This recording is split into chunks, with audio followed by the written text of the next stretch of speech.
Good morning friends, स्वागत आहे तुमचं आजच्या प्री मार्केट रिपोर्टमध्ये. तर मग चला सुरुवात करूयात आजच्या प्री मार्केट रिपोर्टला आणि जाणून घेऊयात की आज आपल्या स्टॉक मार्केटमध्ये काय होऊ शकतं ते. त्याआधी तुम्ही जर चॅनलवरती नवीन असाल तर चॅनलला सबस्क्राईब करायला बिलकुल विसरू नका. मित्रांनो, जर आपण काल रात्री US मार्केट जर पाहिलं तर US मार्केटमध्ये आपल्याला US मार्केट सुरू होण्याच्या आधी तिथे जो काही मी तुम्हाला काल सांगितलं होतं की इन्फ्लेशन CPI डेटा जो येणार होता तर तो आला.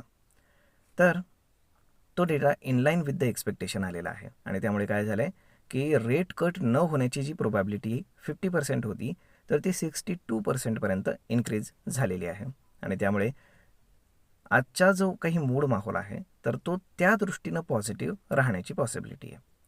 US मार्केटही मोस्टली पॉझिटिव्हच होतं. त्यानंतर आपण येऊयात स्ट्रेट ऑफ हॉर्मोजकडे. तिथे मात्र बॅड न्यूज आहे, कारण ओमान आणि इराण यांच्यातलं ॲग्रीमेंट जरी सेटल झालेलं असलं तरीसुद्धा ट्रम्पनं काल पुन्हा ट्विट करून एक धमकी दिलेली आहे. त्यांनी सांगितलं आहे की जे काही स्ट्रेट ऑफ हॉर्मोजमध्ये त्यांनी ब्लॉकेड लावलेलं आहे तर ते ब्लॉकेड ते तसंच ठेवणार आहेत, तर ते अजूनही काही ते काढण्याच्या मार्गावरती दिसत नाही आहेत.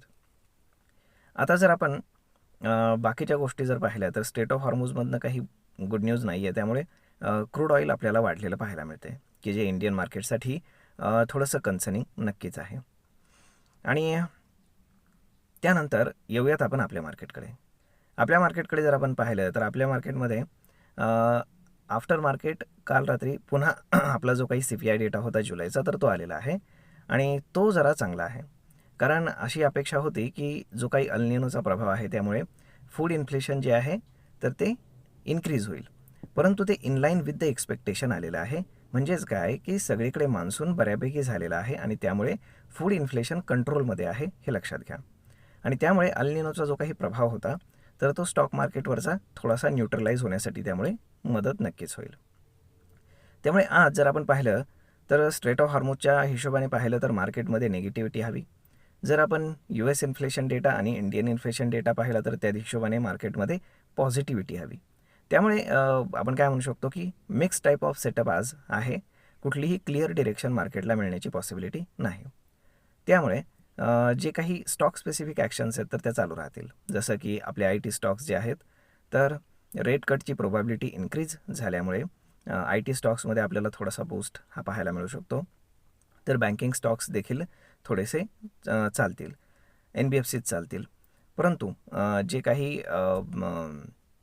लोकल मॅन्युफॅक्चरिंग आहेत तर त्यांच्यामध्ये थोडासा आपल्याला प्रॉब्लेम पाहायला मिळेल, कारण क्रूड ऑइल इन्क्रीज झालं आहे.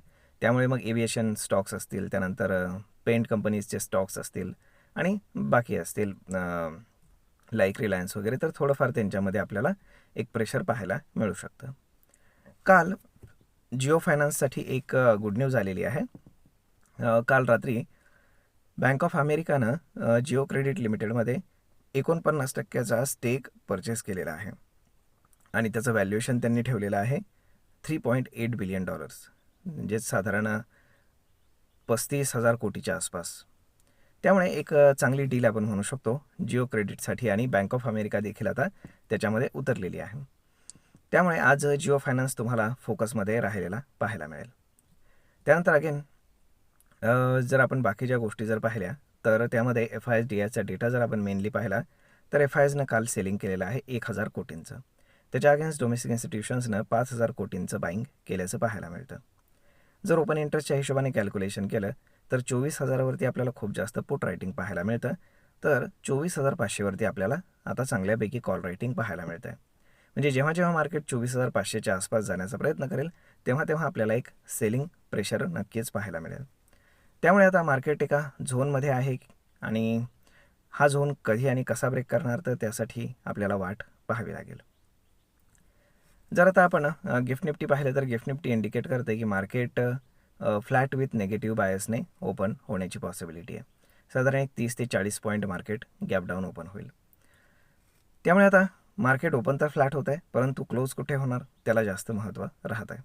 कारण असं जनरली म्हटलं जातं की जे काही नवीन लोक आहेत ॲमेच्युअर तर ते मार्केटला ओपन करतात, परंतु प्रोफेशनल लोक मार्केटला क्लोज करत असतात.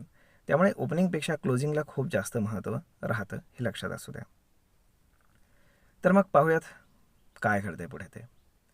परंतु सोबतच एक महत्त्वाची गोष्टसुद्धा अशी आहे की MSCI रिबॅलन्सिंग जे आहे तर त्याची डेट 31 ऑगस्ट आहे आणि MSCI रिबॅलन्सिंगमध्ये ऑफिशियली त्यांनी डिक्लेअर केलेलं आहे की कुठले स्टॉक्स इन केलेले आहेत आणि कुठले आउट केलेले आहेत. तर आहे लिस्ट, मी तुम्हाला त्याचा व्हिडिओ बनवून पब्लिश करेल आज दिवसभरामध्ये, म्हणजे तुमच्या ते लक्षात येईल. त्यामुळे आपल्याला लक्षात एवढंच घ्यायचं आहे किंवा तुम्ही गुगलवर सर्च केलं तरी तुम्हाला ती लिस्ट मिळून जाईल. तर आपल्याला लक्षात एवढंच ठेवायचं आहे की ज्या स्टॉक्समध्ये MSCI रिबॅलन्सिंगमध्ये त्यांना ॲड करण्यात आलं आहे तर त्यामध्ये फंड इन्फ्लो होणार आहे, पॅसिव्ह फंड इन्फ्लो. आणि ज्यांना आउट करण्यात आले तर त्यांच्यामधनं जे काही फंड आहे तर ते आउटफ्लो होणार आहेत. जे म्युच्युअल फंड्स असतात किंवा पॅसिव्ह फंड्स असतात, ETFs असतात, तर ते त्यामधनं एक्झिट घेतात आणि एंट्री करत असतात. त्यामुळे आपल्याला त्या स्टॉक्समध्ये देखील एक हालचाल 31 ऑगस्टपर्यंत मेजरली पाहायला मिळणार आहे. तर होप सगळं काही व्यवस्थित व्हावं हीच आपली अपेक्षा.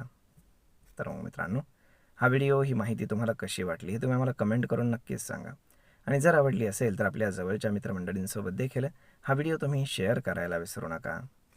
धन्यवाद.